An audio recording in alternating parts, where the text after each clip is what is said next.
श्रीराम. साधक हो, सध्या आपण श्री ब्रह्मचैतन्य गोंदवलेकर महाराज यांचे थोर शिष्य परमपूज्य श्री ब्रह्मानंद महाराज बेलधडीकर यांच्या चरित्राचा आस्वाद घेत आहोत. तसेच रविवारी श्री महाराजांच्या काही भक्तांचे अनुभव ऐकणार आहोत. परमपूज्य श्री ब्रह्मानंद महाराज बेलधडीकर यांच्या चरित्राचे लेखक गुरुभक्त भास्कर अनंत लिमये सांगतात,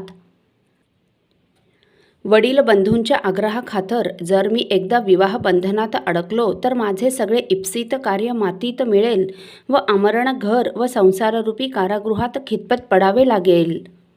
पूर्वी देखील श्री समर्थ रामदास यांनी आई व वडील भाऊ यांच्या मोहपाशात न अडकता तो झुगारून घरातून पळून जाऊन आपल्या अचाट तपस्सामर्थ्याच्या जोरावर प्रत्यक्ष श्री रामप्रभूला प्रसन्न करून घेतले.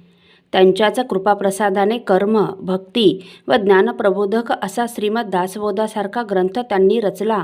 एवढेच नव्हे तर मुसलमानी अंमलाच्या काळी संध्या, अग्निकार्य, वेदाध्ययन, भिक्षा मागून पोट भरणे वगैरे ब्रह्मचर्याश्रमातील नियमांचे विधीपूर्वक पालन करीत सर्व भरतखंडाचा पायी प्रवास त्यांनी केला. प्रवासात परिस्थितीचे सम्यक ज्ञान करून घेऊन जनता जनार्दनास सद्धर्माचा उपदेश करून त्यांनी सर्व भरतखंडात जागृती निर्माण केली.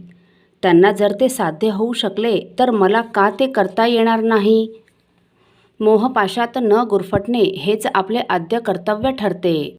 त्या कर्तव्याचे पालन करून आत्मकल्याण तर साधावेच व शक्य तेवढी जनसेवा करावी असे त्यांनी मनात ठरविले.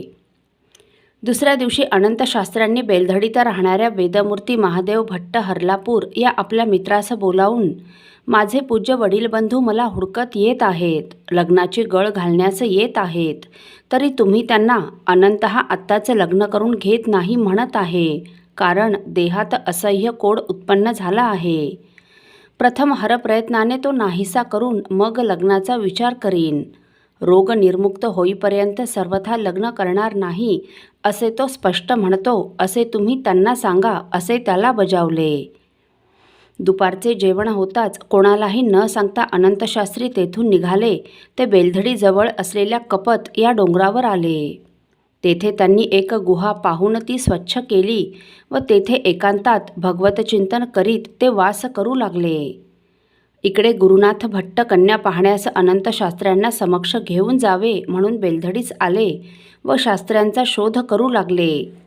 ही बातमी समजताच महादेव भट्ट हर्लापूर यांनी गुरुनाथ भट्टांना भेटून शास्त्र्यांनी पडविल्याप्रमाणे सर्व हकीकत त्यांना सांगितली. अनंत कोठे गेला आहे असे त्यांनी महादेव भट्टास विचारले, कारण आपली समक्ष गाठ पडल्यावर तो नाही म्हणणार नाही अशी त्यांना फोल आशा अजून वाटत होती.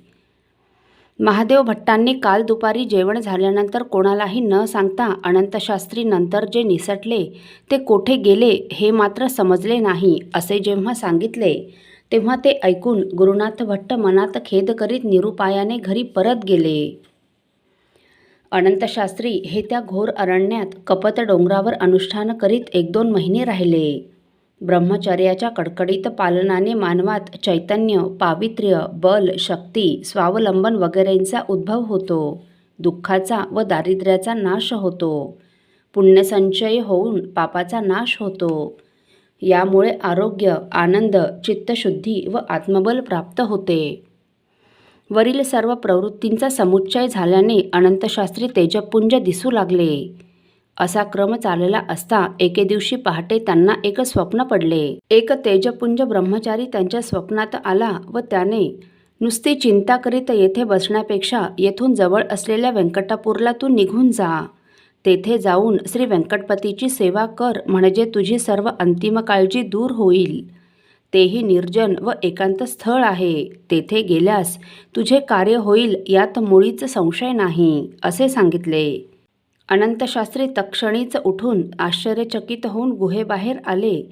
चोहोकडे त्यांनी दृष्टिक्षेप केला व रोजची उठावयाची वेळ झाली आहे असे जाणून त्या कमलापतीच्या अपार कारुण्याची प्रशंसा करीत त्यांनी प्रातस्मरणास प्रारंभ केला व त्याच दिवशी व्यंकटापूरला जाण्याचा त्यांनी निश्चय केला.